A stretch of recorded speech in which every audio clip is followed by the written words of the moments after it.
Hey everybody, Monica here. It is day 8 of 100 days of fitness, and today was supposed to be a workout day, and I screwed up, guys. Um, Normally, I I'm exhausted. There's just no other way around it. I am exhausted today because I barely slept last night. I had maybe 4 or 5 hours of sleep.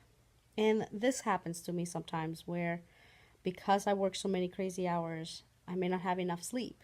And normally, what I do is that I try to take a nap during the day so that I can do my workouts afterwards. And unfortunately, I didn't get a chance to take a nap, which means that I am so exhausted that I made the decision not to work out because when you are exhausted and you want to work out, you're more likely to get injured. Now, there's different thoughts about this. Some people say, well, still work out, get something in. Not when you're at a level of exhaustion where you've only worked for 4 hours and your job is very physically demanding and you can barely stand straight. So, so therefore, I decided to not work out today. And as luck would have it, I was looking at getting ready for my 80-day obsession. Since I wasn't going to work out, I might as well prepare. So I got my books and everything together, and I realized that the coach testing group actually starts 5 days ahead of schedule. So 80-day obsession doesn't get released to the public till the 15th, but our group starts tomorrow. So as you can see, I suspect there's a lot of preparation and a lot of this and a lot of that and whatnot. But that means that I may have something to do tomorrow for 80-day obsessions. I'll start a little earlier than normal. Ooh, I'm excited.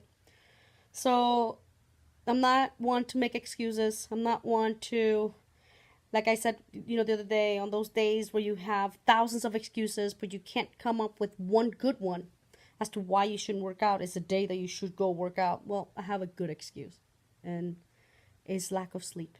Sleep is immensely important when you're working out and trying to lose weight. If you don't sleep enough, as you can tell, I can't even put my words together. If you don't sleep enough, you will injure yourself. You will exhaust yourself, and you're not going to lose weight because your body will go into stress mode. Your cortisol levels will go through the roof, and that's one of those things that I am trying to control. I'm trying to control my cortisol levels because of my PCOS. So I made the executive decision because I'm so executive, and I have to warn you, when I get tired, I get sillier, and decided not to work out today. And funny thing about that decision is that I have to deal with the guilt of not working out. Oh man, I work out, I feel like a failure.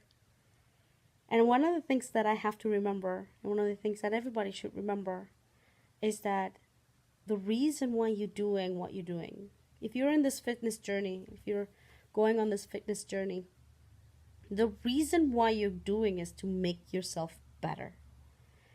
And it does not make sense for you to beat yourself up with guilt or with anger or with frustration against yourself because you deem that you took an extra day off as a failure.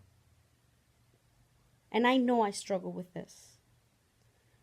I seriously struggle with this because this is one of those reasons why I fall off the wagon and why most people fall off the wagon.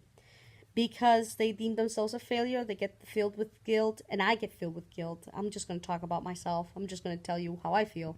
I fall off the wagon, feel myself with guilt, and then can't get back up for months. And that's not what this is about. This is about taking care of yourself. This is about improving myself. This is about making myself better and bringing forth physically and healthy way of bringing the best out of me and out of my body. And that's just the way it is. So I made the decision. I did not work out today. And I'm okay with that decision. Am I proud of that decision? You know what? Yeah. In a sense, I am. I'm proud because it wasn't an easy decision to make.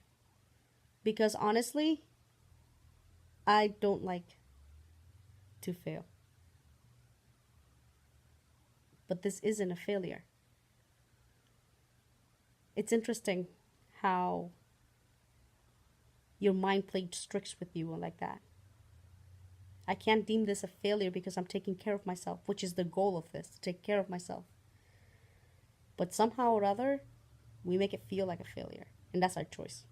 So I'm choosing not to see it as a failure, and I'm choosing to see it as a win because I am exhausted. I don't want to injure myself and knock myself out for weeks and unable to really get into 80-day obsession, which is starting for me tomorrow, which I'm really excited about.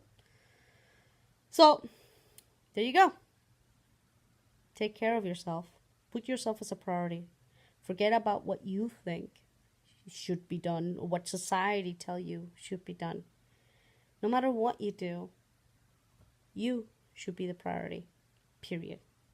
Otherwise, why are you doing it? Why are you really doing it? And yes, you can do it to be there for your grandchildren, for your children. You can be there for your family. But ultimately, those are the things that are a priority to you. Those are the things that are important to you. Those are the things that drive you and only you. So if you're not taking care of you in any way possible, how are you going to accomplish all the things that you want to accomplish? And I realize I'm rambling, so I'll finish this right now. You guys have a good night, and I'll see you next time. Ciao.